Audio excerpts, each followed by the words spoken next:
আসসালামু আলাইকুম চাচা, এই যে আপনার আসল 50,000 আর এই যে এখানে লাভের 7,000 আছে। এখানে 50,000 ঠিক আছে তো? হ্যাঁ চাচা, এখানে আসল 50,000 আছে আর লাভেরও 7,000 আছে। যাক, এত তাড়াতাড়ি দিয়ে দিছো, ভালো হয়েছে। আর তোমার বোনের বিয়ে ঠিকঠাক ভাবে হয়েছে তো? চাচা আলহামদুলিল্লাহ ঠিকঠাক মতো হয়েছে। যাক, ভালো হয়েছে। আর শুনো বাবাজি, তুমি তো জানোই আমি সুদে টাকা লাগাই, আমার কাছে টাকার অভাব নাই। তোমার পরিচিত যদি কোনো ভাই বা আত্মীয় স্বজন থাকে, তুমি আমার কাছে নিয়ে আসবা, তাদের টাকা যা লাগে আমি তাই দিব। কিন্তু একটা কথা বলে দিবা যে আমার আসল পরে দেখ, আমার লাভের টাকা যে প্রত্যেক মাসে মাসে দিয়ে যায়। জি চাচা বলমনি, আর আপনার টাকাটা নিয়ে সত্যি আমার অনেক উপকার হয়েছে, তাই আপনার জন্য সামনে একটা উপহার নিয়ে এসেছি। আমার জন্য উপহার নিয়ে আসছো? যাক, ভালা কাম করছো। তবে এত ওজন কে, কি নিয়ে আসছো বাজান? চাচা আর বলে না, সকালবেলা ঘুম থেকে উঠে দেখি আমার খামারের সবচেয়ে বড় মুরগিটা মরে গেছে। ভাবলাম ফেলাই দেবো, আরেকবার ভাবলাম ফেলাই দিয়ে কি করুম, আপনি তো এগুলো খানেই, তাই আপনার জন্য নিয়ে আসলাম। মরা মুরগি খাই মানে?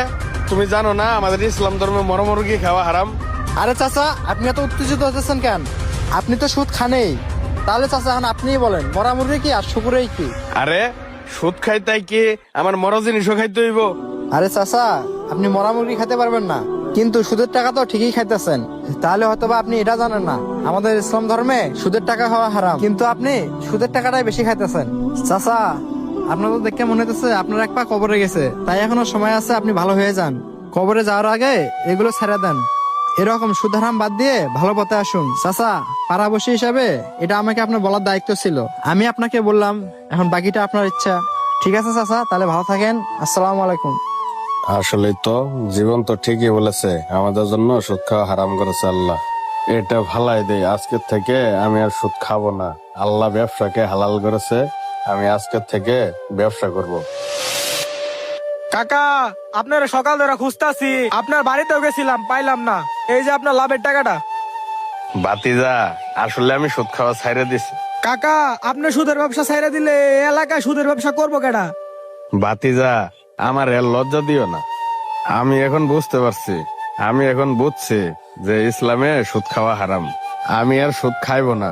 তাই বাতিজা, তোমার লাভের টাকা দিতে হইব না। তুমি যেই টাকা আনছো আমারে আসল থেকে এই টাকাটা দিয়ে যাও, আর বাকি টাকাটি সুদ ছাড়া তোমার যখন মন চায় তখন দিয়ে যাও।